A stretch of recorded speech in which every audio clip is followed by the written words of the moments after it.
आज आपण पाहणार आहोत मस्त खुसखुशीत तोंडात टाकताच विरघळणारे गणपती स्पेशल प्रसादाचे लाडू। तर तुम्ही पाहू शकता मस्त असे आपले पेढ्यासारखेच लाडू तयार झालेले आहेत आणि खायला देखील तेवढेच टेस्टी आहेत। फक्त 20 मिनिटात बनवून तयार होतात। नमस्कार मंडळी, मी वर्षा येवले माझ्या चॅनलवर तुमचं खूप मनापासून स्वागत करते। चला मग रेसिपी पाहून घेऊ।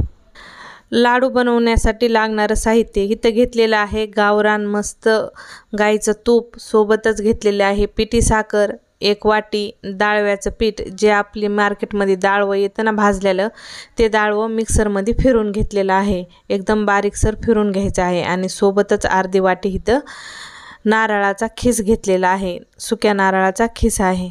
चला तर मग आपण लाडू बनवायला घेऊया। चला उशीर न करता घेऊया पटपट लाडू बनवून। फक्त 20 मिनिटात तुमचे मस्त असे प्रसादाचे लाडू इथं बनवून तयार होतील।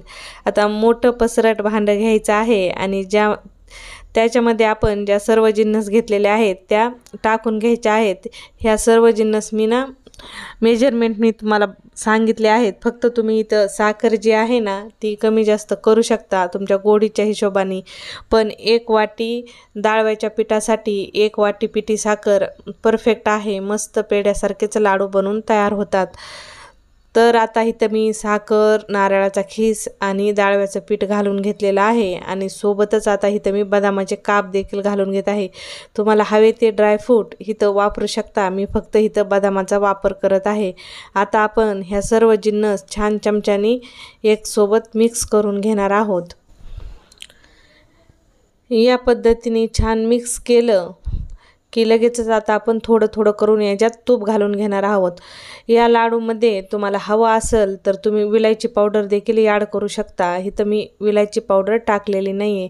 तर तूप जेवढं घेतलं आहे तेवढं एकत्र टाकायचं नाही, थोडं थोडं करून तूप टाकायचं आहे, थोडं थोडं तूप टाकायचं आणि छान बॅटर मिक्स करत जायचं। आता हे बॅटर जे आहे ते चमच्याने व्यवस्थित मिक्स होत नाही, तर आता डायरेक्ट चमचा साईडला काढून ठेवायचा आणि मस्त हाताने एकजीव असं हे बॅटर करून घ्यायचं आहे। तुम्ही पाहू शकता म्हणजे इथं तुपाचा अंदाजा येतो। तर छान आपल्याला इथं तुपातच लाडू बनवायचे आहेत। तर या लाडूची टेस्ट जी आहे ती खूप वरच्या लेवलची येते, एकच नंबर असे लाडू बनवून तयार होतात आणि गणपती बाप्पा तर आपले खुश होणारच होणार। तुम्ही गौरी गणपती दोन्ही सोबत येत आहे, हे लाडू आरामशीर 15 दिवस घरामध्ये टिकतात। तुम्ही गौरीसाठी देखील हे लाडू बनवून ठेवू शकता। आणि एरवी जर तुम्हाला काही वेगळं खायचं असेल, घरात मिठाई ठेवायची असेल, त्यावेळेस देखील हे लाडू तुम्ही नक्की घरात बनवून ठेवू शकता।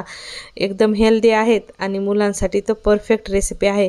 तर 5 मिनिट छान एकजीव बॅटर केल्यानंतर या पद्धतीने तुमचं बॅटर तयार झालेलं असेल, मस्त असं मऊसूत पेढ्याच्या बॅटरसारखं इथं लाडूचं बॅटर बनवून तयार होतं। तर आता आपण घेऊया लाडू बनवायला।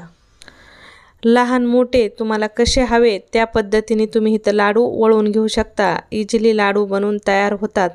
तुम्हाला हवं असेल तर तुम्ही याचे मोदक देखील बनवू शकता, मस्त मोदक बी तयार होतात। तर तुम्ही पाहू शकता मस्त असा आपला खुसखुशीत लाडू तयार झालेला आहे, दिसायलाच किती देखणा दिसत आहे, एकच नंबर।